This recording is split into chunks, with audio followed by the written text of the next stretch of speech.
अस्सलाम वालेकुम नाज़रीन, आप देख रहे हैं टॉक विद शफकत और हमारा आज का मौजू है पार्क व्यू हाउसिंग सोसाइटी या हाउसिंग कॉलोनी और उसमें आने वाला सैलाब, रावी के किनारे उस कॉलोनी का नाजायज़ होना या जायज़ होना। इसके बारे में बड़ी लेटेस्ट रिपोर्ट है, वो मैं आपको दूंगा। उससे पहले यही एक दरख्वास्त है कि मेरे इस यूट्यूब चैनल को, जिसका नाम टॉक विद शफकत है, इसको सब्सक्राइब कर लें और मेरा इसी नाम से फेसबुक पेज भी है, उसको आप फॉलो कर लें ताकि नई से नई अपडेट्स जो हैं वो आप तक मैं पहुंचाता रहूं। और आप जितना अच्छा रिस्पांस मुझे दे रहे हैं, जितना अच्छा फीडबैक दे रहे हैं, उसके लिए मैं आपका थैंक्स करता हूं कि आप बहुत ज़्यादा सब्सक्राइब कर रहे हैं मेरे चैनल को और देखते ही देखते काफ़ी इम्प्रूव कर रहे हैं मेरा चैनल। तो बात हो रही थी जी अलीम खान साहब के उस हाउसिंग सोसाइटी की जिसका नाम पार्क व्यू है और यहाँ लंदन में भी उनका ऑफिस है और मेरे बड़े चाहने वाले हैं जो उस ऑफिस को अटेंड कर रहे हैं। यहाँ पर बैठे भी वो प्लाट बेच रहे हैं, बने बनाए मकान बेच रहे हैं। लेकिन उसकी हकीकत क्या है, यानी इस दफ़ा आने वाले सैलाब ने पार्क व्यू हाउसिंग सोसाइटी को ही तहस नहस क्यों किया है। उसके लिए हमें 2020 में जाना होगा। 2020 में इमरान खान साहब की हुकूमत थी, वो वज़ीर आज़म थे और तब एक डिपार्टमेंट बनाया गया था जिसको रूडा का नाम दिया गया था, रावी अर्बन डेवलपमेंट अथॉरिटी।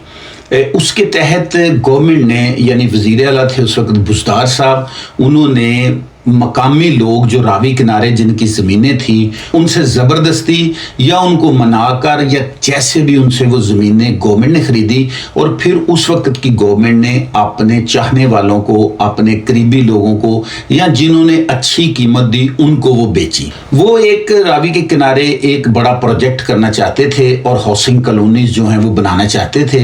अब इसमें उनकी नीयत पे शक करना वो मैं तो नहीं कर सकता, वो तो हकायक आप जाने, आप हकायक को देखेंगे तो फिर आपको पता चलेगा कि किस गवर्नमेंट की उसमें कितनी लालच थी या किस गवर्नमेंट का उसमें कितना मुफाद था।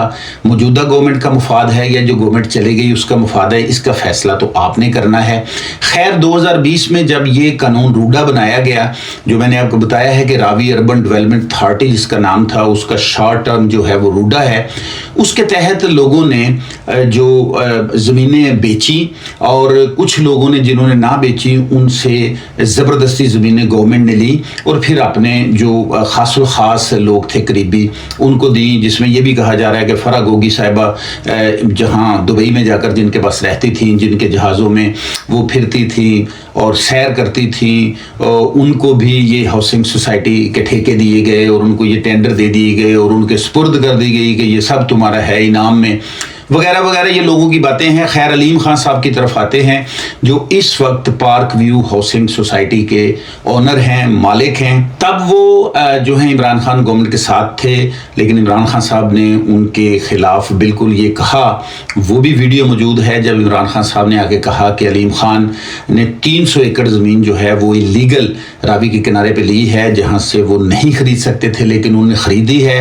पिंडोरा पेपर्स में भी उनका नाम है और नैब में भी उनके खिलाफ केसेस चल रहे हैं, तो इस हवाले से उन्होंने डिस्क्वालीफाई कर दिया था अलीम खान को। जबकि अलीम खान की स्टेटमेंट ये है कि मेरे पास 300 एकड़ ज़मीन नहीं बल्कि 3000 एकड़ ज़मीन है जो रावी के किनारे पे है और मैंने ज़मींदारों से, बेचने वालों से, उन ज़मीन के मालिकान से लीगल तरीके से ख़रीदी है, कोई तसब नहीं किया, कोई मैंने किसी किस्म की उनके साथ ज़्यादती नहीं की, कोई सख्ती नहीं की, लेकिन मैंने वो ज़मीनें ख़रीदी हैं।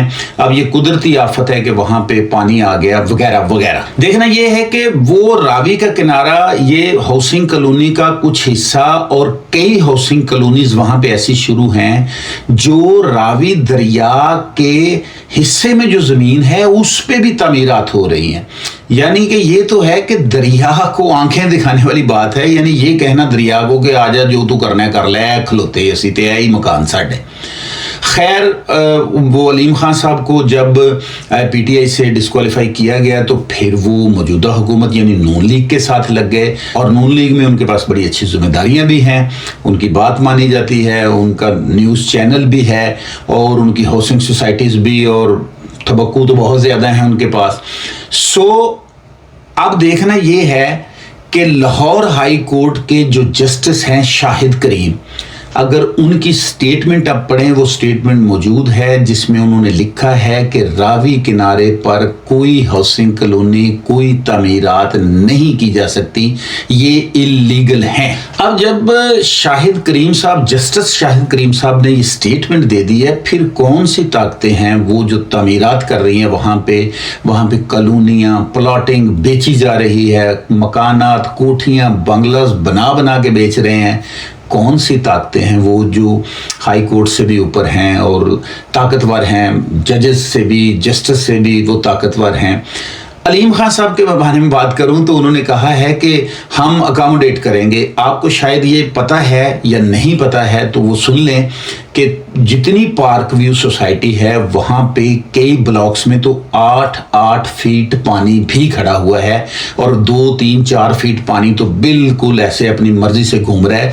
बल्कि यहाँ तक कहा जा रहा है कि रावी दरिया ने अपना हिस्सा छीन लिया। किससे? साहूकारों से, जिम्मेदारों से और जो लुटेरे थे उनसे अपना हिस्सा छीन लिया है। ये सोशल मीडिया पे बात चल रही है कि रावी ने अपना हिस्सा छीन लिया पार्क व्यू सोसाइटी।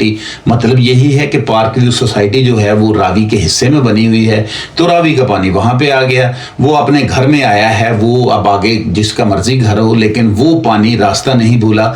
वो चूंकि अपने दरिया का पानी था, रावी का पानी था, तो रावी का पानी कहीं भी जा सकता है। अब चाहिए तो ये था कि जब उस्मान बज़दार की गवर्नमेंट खत्म हुई तो नई गवर्नमेंट आई, मरियम नवाज जो हैं इस वक्त वज़ीर आला पंजाब हैं, उनको चाहिए था कि इस बात पे, इस मामले पे वो काम करती, वो उन लोगों को सजा देती। बल्कि उन्होंने इसके बरक्स अलीम खां को भी कुछ नहीं कहा, अलीम खां के बारे में कोई बात नहीं की, और साथ साथ उन्होंने ज़िम्मेदारों से, इस गवर्नमेंट ने भी ज़बरदस्ती जो ज़मीनें हैं रावी के किनारे पे वो लेना शुरू कर दी हैं। और उन्होंने जस्टिस शाहिद करीम के ऑर्डर्स और उनकी स्टेटमेंट को भी हवा में उड़ा दिया है और अलीम खां साहब को बाकायदा नवाजा गया है। अभी मैं एक वीडियो देख रहा था जिसमें पार्क व्यू सोसाइटी के CEO हैं जो इस वक्त, उनके साथ साथ एक काफिला चला जा रहा है, पार्क व्यू में ही एक काफिला चला जा रहा है, साथ कुछ यूट्यूबर हैं, साथ टिकटॉकर हैं, साथ मीडिया है, और वो ऐसे ऐसे जनाब बादशाहों की तरह चलते जा रहे हैं और साथ कह रहे हैं कि कोई ऐसी बात नहीं है, पार्क व्यू सोसाइटी में कोई मसला नहीं है, हम हर तरह पार्क व्यू सोसाइटी के बासियों के, मुकीमों के साथ हैं। यहाँ पर जिस जिसका घर है बेशक मलकियत उनकी है, लेकिन हम पार्क व्यू सोसाइटी इंतज़ामिया की तरफ से उनका पूरा साथ देंगे। जिनका जितना नुकसान हुआ है हम वो नुकसान पूरा करने की कोशिश करेंगे। तो साथ ही एक आगे गाड़ी रुक रही है, ये लाइव वीडियो है, आप देख सकते हैं जाके सोशल मीडिया पे। तो वो गाड़ी में से कहता है, ओ भाई क्यों झूठ बोल रहे हो, ओ मेरा मकान रुड़ गया, मेरे मकान 8-8 फुट पानी है, तुसी कह रहे हो इतने पानी नहीं हैगा। तो कहने का मकसद ये है। तो वो कहता है, एक बंदा कहता है, यार चुप कर, ज़रा चुप कर, कोई बात नहीं, कर लेंगे हम, इंशाल्लाह ताला हम आएंगे आपकी तरफ, मैं आऊँगा। तो वो बंदा कहता है कि यार, वो बड़ी गंदी गाली दे के कहता है कि यार हमारा बेड़ा गर्क हो गया और आप हमें अभी तसल्ली तशफ़ी दे रहे हो और आप यहाँ मीडिया को साथ लेकर और आप प्रेस कॉन्फ्रेंस कर रहे हो कि यहाँ पे कुछ भी नहीं हुआ पार्क व्यू सोसाइटी में। तो कहने का मकसद ये है कि अगर पार्क व्यू सोसाइटी का अपना न्यूज़ चैनल है तो उसका ये मतलब तो नहीं है कि आप झूठी खबरें फैलाएं या मतलब लोगों को गलत बताएं। अब सोशल मीडिया तो बड़ा स्ट्रॉन्ग है, एक एक चीज़, एक एक फुटेज जो है वो फौरी जो है नाजरीन तक पहुंच जाती है। और वो CEO अपना समूह लेके बस वो क्या कहता, ये वीडियो बहुत वायरल हो रही है, आप ज़रूर सोशल मीडिया पे देखिएगा। और उसके साथ साथ जो मौजूदा गवर्नमेंट है पंजाब की, उसको भी चाहिए कि जो रावी के किनारे लोग जिनकी ज़मीनें हैं वो दरिया का हिस्सा है, वहाँ पे उनके जानवर, उनकी फसलें वो ज़बरदस्ती ना खरीदें। बल्कि यहाँ तक भी ज़राया ने बताया है, बल्कि हामिद मीर साहब का मैं अभी प्रोग्राम देख रहा था, उसमें वो कह रहे थे कि गवर्नमेंट ऑफ पंजाब यानी वज़ीर आला मरियम नवाज की क़यादत में जो गवर्नमेंट बनी है वो उन लोगों से ज़बरदस्ती زمینیں لے رہے ہیں, زمینیں خرید رہے ہیں, مرضی کے پیسے قیمت دے رہے ہیں, اور جو لوگ آگے سے انکار کرتے ہیں, جو روڈا کو زمین نہیں دینا چاہتے, یعنی جو راوی اربن ڈیولپمنٹ اتھارٹی کو زمینیں نہیں دینا چاہتے, ان پر دہشت گردی تک کے مقدمات بنائے جا رہے ہیں. جھوٹے مقدمات بنا کر ان کو مجبور کیا جا رہا ہے کہ وہ اپنی زمینیں جو ہیں وہ گورنمنٹ کو دیں, یعنی حکومت پنجاب کو دیں. اب آپ اندازہ یہ لگائیں کہ اگر اس طرح پہلی گورنمنٹ بھی یہی کرتی رہی, عثمان بزدار کی گورنمنٹ بھی, اور پھر مریم نواز بھی یہی کریں گی, تو پھر اس گورنمنٹ میں اور اس گورنمنٹ میں کیا فرق رہے گا؟ عوام پس رہے ہیں. جن لوگوں نے کروڑوں روپے لگا کر وہاں پہ مکانات بنائے ہیں, دوسرے ممالک سے انویسٹمنٹ کی ہے, وہاں پہ کوٹھیاں بنگلاز بنائے ہیں, ان کا کیا قصور ہے؟ ان کو یہ بتانا چاہیے تھا. کیوں این او سی دیا گیا ان زمینوں کو جو راوی کی زمینیں ہیں, جو راوی کے کنارے پہ ہیں؟ این او سی کس نے دیا؟ کس نے تھبکو لیے اور کس نے پیسے دے کر وہ سارا کچھ کیا؟ یہ کون پوچھے گا؟ کوئی تو ہوگا, کوئی تو مسیحا ہے جو ایسا پوچھے. اور اگر ایک دوسری سیاسی پارٹی سے کہیں, پی ٹی آئی والوں کو کہیں تو وہ کہتے ہیں جی ان کا قصور ہے, ان کو کہیں تو وہ کہتے ہیں پی ٹی آئی کا قصور ہے. اور ایک دوسرے کے لیے میرا خیال یہی ان کے لیے شعر بنتا ہے کہ ہمیں خبر ہے لٹیروں کے سب ٹھکانوں کی, شریک جرم نہ ہوتے تو مخبری کرتے.